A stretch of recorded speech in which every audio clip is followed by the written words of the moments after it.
দর্শক আপনারা দেখতে পাচ্ছেন আমাদের ক্রিয়া উপদেষ্টা সাধারণ প্রোটোকল ছাড়াই এই মুহূর্তে দর্শক আপনারা দেখতে পাচ্ছেন যে কি অবস্থানটা এমন একটা সিচুয়েশনে মানে তিনি হলো আমাদের ক্রিয়া উপদেষ্টা একেবারে সাধারণ প্রোটোকল ছাড়া সাধারণ ছাত্র সমাজের মাধ্যমে মধ্যখানে তিনি কিভাবে এসেছেন এবং পাশাপাশি সবার সাথে কতটা সুন্দরভাবে আমরা দেখতেছি যে সবার সাথে কীভাবে একাকারভাবে মিলে সবার সাথে গায়ে গায়ে মিলিয়ে গলায় গলায় মিলিয়ে একথায়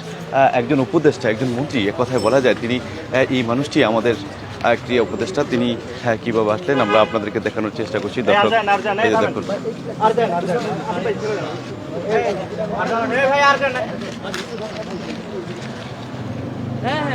সবাই সেলফি তুলছেন এই মুহূর্তে দর্শক আপনারা দেখতে পাচ্ছেন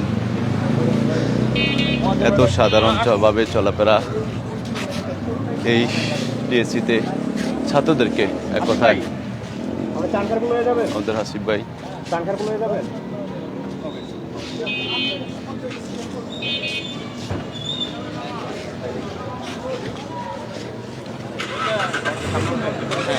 এমন মানুষ আসলে এক কথা বলা যায় যে এমন ব্যক্তিত্ব এমন একটা মানুষ তিনি সাধারণভাবে এক কথা বলা যায় যে আমাদের স্টুডেন্টদের সাথে মিশে এক কথায় বাংলাদেশের পতাকা বইছে তার গাড়িতে দর্শক একজন উপদেষ্টা এত কম বয়সী বাংলাদেশের বিরল যে একজন উপদেষ্টা ক্রিয়া উপদেষ্টা তিনি আমাদের মাঝে এই মুহূর্তে এসেছেন দর্শক এই ত্রাণ বিতরণী অনুষ্ঠানের এখানে যারা ত্রাণগুলো প্যাকেট করছেন সেই মানুষগুলোকে সেই স্টুডেন্টদেরকে সহযোগিতা করতে তাদের উদ্বুদ্ধ করতে তাদের পাশে এসে দাঁড়িয়েছেন এমন একটা পরিস্থিতিতে এই মানুষটির কথা কখনোই ভোলার নয় এক কথা বলা যায় যে এই গভীর রাতে এত প্রোটোকল এত কাজের মধ্য থেকে আমরা দেখলাম যে তার সাথে তেমন কোনো প্রোটোকল নেই পুলিশ নেই কিছু নেই এই মুহূর্তে তিনি হলো এখানে এসেছেন এবং এসে এক কথায় বলা যায় সবার মাঝে যেভাবে আমরা দেখেছি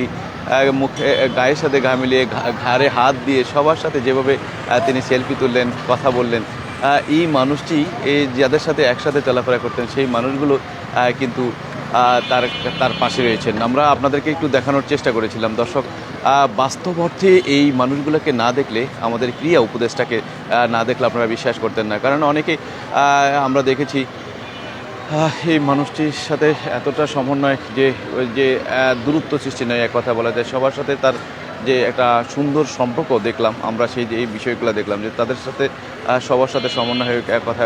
বলা যায় যে সব ছাত্রছাত্রীদের সাথে কতটা সুন্দরভাবে মিশে গেলেন এক কথা বলা যায় না একজন মন্ত্রী এক কথা আমাদের উপদেষ্টা তিনি গাড়িটি এখন চলে যাচ্ছেন তার সাথে গভীর রাতেও তিনি এসে সময় দিয়েছেন আমাদের কাছে একটা জিনিস বিষয় রাখলো যে কখনো আমরা দেখিনি আমাদের যারা সরকারে গঠন করেছিলেন সেই মন্ত্রী এমপিরা কখনো আমরা দেখিনি তাদেরকে এই এত রাত্রে গভীর রাত্রে তারা এই ধরনের দুর্যোগ মোকাবেলা করতে বা এই ধরনের অবস্থানে আসতেন দর্শক আমাদের ক্রিয়া উপদেষ্টা আসিফ ভাই এখন চলে গেলেন আমরা আপনাদের কাছে একটা বিষয় জানাতে চাই এই মুহূর্তে আমরা চলে আসলাম টিএসসির সেখানে যে অবস্থানটা দেখেছিলাম এক কথায় বলা যায় এই মানুষটির আমি নিজেই অভিভূত এক কথায় এতটা আনন্দিত যে এই মানুষটাকে কখনো চিন্তা করা যায় না যে তিনি এইভাবে আসবেন এক কথায় বলা যায় না একজন ক্রিয়া উপদেষ্টা হয়ে তিনি আমাদের ক্রিয়া উপদেষ্টা আসিফ ভাই আসছিলেন এবং এখানে এসে তিনি দেখলাম প্রতিটা ছাত্রছাত্রীদের সাথে যেভাবে গায়ে মিশে তিনি কথা বলেন এক কথায় বলা যায় কোনো প্রোটোকল ছাড়াই তার সাথে কোনো পুলিশ নাই কোনো সরকারি কোনো লোকজন নাই সাধারণভাবে তিনি এভাবে আসলেন আপনি আমাদেরকে বলবেন কখনো কোনো মন্ত্রী এভাবে কি আসতো কি বলবো আমরা তো এই ব্যাপারে জানি না তো আমরা কি বলবো আচ্ছা যে আপনি তো দেখেছেন যে গাড়িতে মানে কেমন তেমন কোনো প্রোটোকল ছিল না দর্শক জি ভাই হ্যাঁ আপনি কি দেখেছেন কিনা ভাই এই যে ক্রিয়া উপদেষ্টা যে আসিফ ভাই আসলেন এখানে আয়সা যে সবার সাথে যেভাবে সেলফি তুলেন এবং সাধারণ একদম সাধারণ যে একজন স্টুডেন্ট হিসেবে যেভাবে মানুষের সবার সাথে মিশে তিনি সেমভাবে মিশলেন আপনি কি বলবেন এই বিষয়ে এটা তো অবশ্যই আমাদের এটাই হওয়া উচিত এবং এটাই হবে ঠিক আছে তারপরেও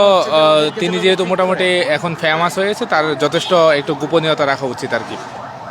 কিন্তু আমরা আসলে গোপনীয়তা রাখবো কি মানে তিনি যেভাবে স্বাভাবিকভাবে মানে মিশলেন এটা কিন্তু অন্যরকম আপনি ভাইয়ের সাথে নেতা কি এমনই হওয়া উচিত না যে জনসাধারণের সাথে মিশে থাকবে জনসাধারণের সাথে কাজ করবে এখন নেতার জনসাধারণের মধ্যে যদি দূরত্ব এতটাই হয় যে 2-3 স্তরের নিরাপত্তা পেরিয়ে নেতার সাথে দেখা করতে হয় তাহলে সাধারণ মানুষ কিভাবে নেতার সাথে দেখা করবে? আর সাধারণ মানুষ আসলে নেতাকে পাবেই বা কিভাবে? সাধারণ মানুষের অনুভূতি বা তাদের আবেগ নেতা বুঝবেই বা কিভাবে? আমার মনে হয় আদর্শ নেতা এরকমই হওয়া উচিত, কিন্তু বাংলাদেশে এই ধরনের নেতা নাই, যে কারণে আপনাদের কাছে এই জিনিসটা অদ্ভুত মনে হচ্ছে, কিন্তু এইটাই হওয়া উচিত। মানে অদ্ভুত না, সত্যি কথা বলতে কি আমি এতটা আনন্দ পেয়েছি যে আমি বাসার দিকে চলে যাচ্ছিলাম, কিন্তু তাকে যখন দেখলাম যে আমাদের আসিফ ভাই যে আসতেছেন এখানে, আমাদের উপদেষ্টা মন্ডলী যে এখান দিয়ে আসছেন, এটা বিশ্বাসই হয় নাই প্রথম। কত ভাবলাম কে না কে কার সাথে ছবি তোলে, কিন্তু তাকে বুঝাই যায় না যে তিনি এখানে আসেন। আপনাদের এই নেগেটিভের আরেকটা ক্ষতিকর দিক আছে। আপনাদের এই নেগেটিভই নেতা বা হচ্ছে যে যারা জনপ্রতিনিধি, তাদেরকে তাদের ডেফিনেশনটা আপনারা এমনভাবে দাঁড় করান যে তারা কখনো সাধারণ মানুষের কাতারে আসতে পারে না। অথচ আসিফ ভাই হচ্ছে যে আমাদের খুবই কাছের বড় ভাই, এবং সে হচ্ছে যে আমাদের মাঝখান থেকেই উঠে গেছে। So, তার মাঝে হচ্ছে যে এই ধরনের স্বাভাবিকতা, একজন সাধারণ মানুষের মতো আচরণ, এটাই কি থাকা উচিত না? 100% আমরা এটাই বিশ্বাস করি, এমন হওয়া উচিত, এবং প্রতিটা নেতারই এমন যদি হয় তাহলে সাধারণ মানুষের কাছে পৌঁছাতে পারবে। কারণ যেমন আমরা পুলিশকে দেখে আগে ভয় পেতাম, এবার কি পুলিশকে দেখে আমরা কি ভয় পেয়েছি? পাইনি। তা আমরা নেতাকে দেখে মানে দূর থেকে তাকিয়ে দেখতাম নেতা আসছে, আমরা কিন্তু কাছে যাওয়ার হাত মিলাম তো দূরের কথা। আর তিনি তার সাথে যেভাবে সেলফি তুলেন, এই বিষয়টাই আমাদের কাছে অন্যরকম লাগলো, এবং তার সাথে তেমন কোনো প্রোটোকল নাই। এবং আমরা চাই যেন সে এরকমই থাকে, এবং হচ্ছে যে যারা ভবিষ্যতে রাজনীতিতে আসবে, যে সকল তরুণেরা বা হচ্ছে নতুন প্রজন্মের যে সকল জেনজিরা, তাদেরও আচার আচরণের জন্য সাধারণ মানুষদের সাথে এরকমই হয়, যেন সাধারণ মানুষ খুব ইজিলি তাদেরকে রিচ করতে পারে, কারণ এই জিনিসটা খুবই গুরুত্বপূর্ণ। নেতা যখন জনগণের হয় তখন আসলে প্রোটোকলটা জরুরি হয় না, কারণ নেতা জানে যে এই জনগণ আমার কখনো ক্ষতি করবে না, কারণ সে জনগণের নেতা, জনগণই তার প্রোটোকল। যখন নেতা জনগণের হয়, আর নেতার সাথে জনগণের দূরত্ব যখন অনেক বেড়ে যায়, তখন নেতার প্রোটোকল লাগে। যেমন আপনি দেখেন মাওলানা আব্দুল হামিদ খান বাসানি, উনি যখন জনসভা করতেন, উনি কি প্রোটোকল লাগতো না? উনি মঞ্চে দাঁড়াতেন, পাশেই হচ্ছে হাজার হাজার লোকজন দাঁড়ায় থাকতো, কখনো ভীত হতেন না। বা ৭১-এর আগে বঙ্গবন্ধু শেখ মুজিবুর রহমান যখন হচ্ছে জনসভাগুলো করতেন, কোনো প্রোটোকল থাকতো না, কোনো মানুষ থাকতো, ওনার পাশে মানুষজন দাঁড়ায় থাকতো, ভয় পেতেন না তো। কিন্তু নেতার সাথে দূরত্বটা যখনই বেড়ে যায়, তখনই আসলে অনেক স্তরের প্রোটোকল প্রয়োজন হয়, নেতার নিরাপত্তা প্রয়োজন হয়, ইত্যাদি ইত্যাদি। ধন্যবাদ। দর্শক, আপনারা দেখলেন যে আসলে আমাদের ছাত্র জনতা যারা ভাইয়েরা রয়েছেন, যাদের সিনিয়র বড় ভাই যিনি একসাথে আন্দোলন করেছিলেন এই টিসিতে, সেই বিষয়গুলি কিন্তু তিনি বললেন যে একজন নেতা কী ধরনের হওয়া উচিত, তারই বর্ণনা দিলেন। দর্শক, আপনারা ভালো থাকবেন, সুস্থ থাকবেন, আল্লাহ হাফেজ।